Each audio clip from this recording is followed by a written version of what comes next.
નમસ્કાર, જય હિન્દ, જય ભારત. સ્વાગત છે તમારું આપણી YouTube channel mister vision point એજ્યુકેશનમાં.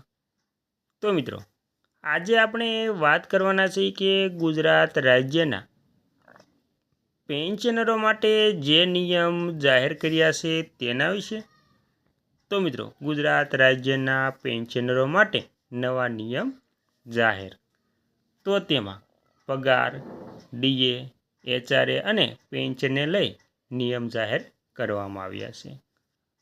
તો તમે પણ ગુજરાત રાજ્યના પેન્શનર, નિવૃત્ત કર્મચારી અથવા તો સરકારી કર્મચારી છો તો તમારા માટે આ માહિતી ખૂબ જ અગત્યની થવાની છે. તેથી વિડીયોને અંત સુધી જોવા નમ્ર વિનંતી. અને તમે આપણી ચેનલમાં નવા હોય તો આપણી ચેનલને સબસ્ક્રાઈબ કરી લેજો, કેમ કે આવી કોઈ પણ નવી અપડેટ આવે તે નોટિફિકેશન સૌથી પહેલાં તમને મળી જાય.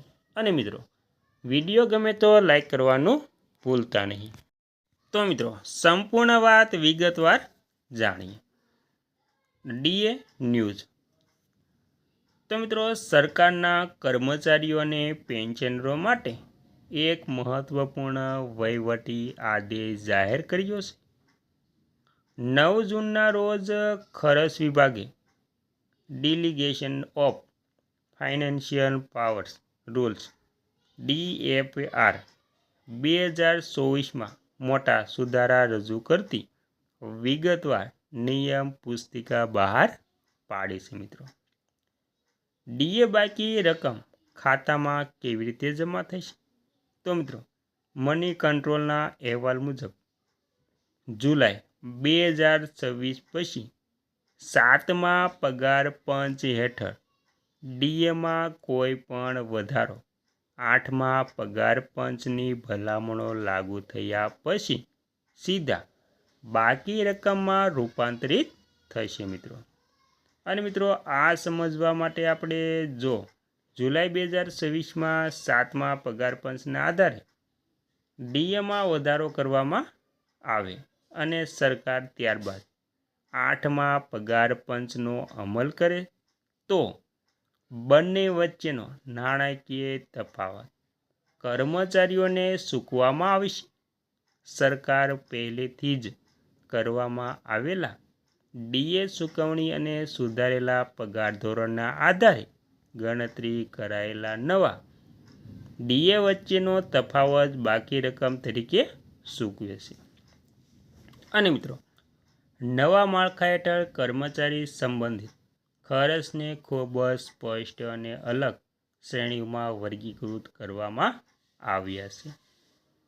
પગાર શ્રેણીમાં હવે મૂળભૂત પગાર, સરકારી કર્મચારીઓને ચૂકવવામાં આવતો માનદ વેતન અને ઇન્ટરનલ આપવામાં આવતા સ્ટાઇપેન્ડનો સમાવેશ થશે. મિત્રો, અને ત્યારબાદ ડીએ હાઇક 2026. કેન્દ્ર અને રાજ્ય સરકારના લાખો કર્મચારીઓ હાલમાં તેમના પગાર અને મોંઘવારી ભથ્થા ડીએમાં આગામી મોટા વધારા પર નજર રાખી રહ્યા છે. અને સારા સમાચાર એ પણ છે કે કર્મચારીઓના ડીએમાં આશરે 3%નો નોંધપાત્ર વધારો જુલાઈથી અમલમાં આવવાનો છે. મિત્રો, લેબર બ્યુરો દ્વારા જાહેર કરાયેલા તાજેતરના consumer price index four industrial workers CPI-IW data દ્વારા આ વાતની પુષ્ટિ કરવામાં આવી છે. મિત્રો, ત્યારબાદ આપણે વાત કરી લઈએ તો all Indian defence employ federation એટલે કે ADF એ પણ NCGCMની જેમ 40%, 35% અને 30% HRAની ભલામણ કરી છે. Federation of national postal organisation એટલે કે FNPO એ માંગ કરી છે કે HRAને ડીએ સાથે જોડવામાં આવે અને તેના લાભો પેન્શનરો સુધી પહોંચાડવામાં આવે. આ સ્પષ્ટપણે દર્શાવે છે કે 8મા પગાર પંચની ભલામણો HRA વધારા મુદ્દે સામે આવ્યા છે. જો કર્મચારી સંગઠનોની માંગણીઓ મંજૂર થાય છે તો લાખો કેન્દ્ર અને રાજ્ય સરકારના કર્મચારીઓના પગાર અને માસિક આવકના નોંધપાત્ર વધારો થઈ શકે છે મિત્રો.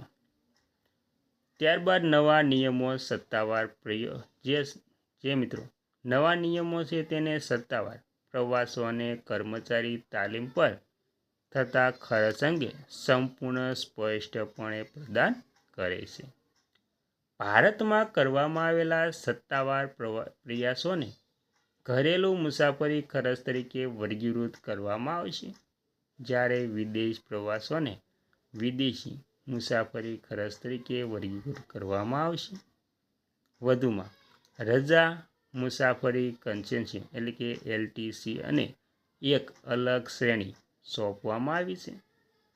કર્મચારીઓની તાલીમ ફી, વર્કશોપ અને સામગ્રી સંબંધિત ખર્ચ અલગથી નોંધવામાં આવશે.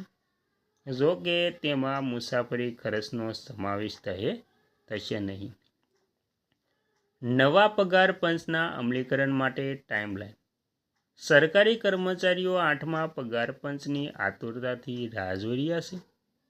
વહીવટી નિષ્ણાતો માને છે કે નવા પગાર ધોરણો માટેની ભલામણો આવતા વર્ષોના અંત સુધી લાગુ થઈ જશે. જો કે આના પરિણામે કોઈ વાસ્તવિક પગાર વધારો જાન્યુઆરી 2026થી અમલમાં આવશે. એકવાર નવું પગાર પંચ સંપૂર્ણપણે લાગુ થઈ જાય પછી કર્મચારીઓને 18થી 24 મહિનાના બાકી પગારના આવરી લેતી નોંધપાત્ર એકમ રકમની ચૂકવણી પ્રાપ્ત થશે. દરમિયાન જુલાઈ 2026 માટે DAની ગણતરી 7મા પગાર પંચના માળખા હેઠળ હાથ ધરવામાં આવે તેવી અપેક્ષા છે. સારા સમાચાર એ છે કે આ વર્ષના જાન્યુઆરીથી જૂન સુધીના સમયગાળા માટે કોઈ DA બાકી રહેશે નહીં મિત્રો.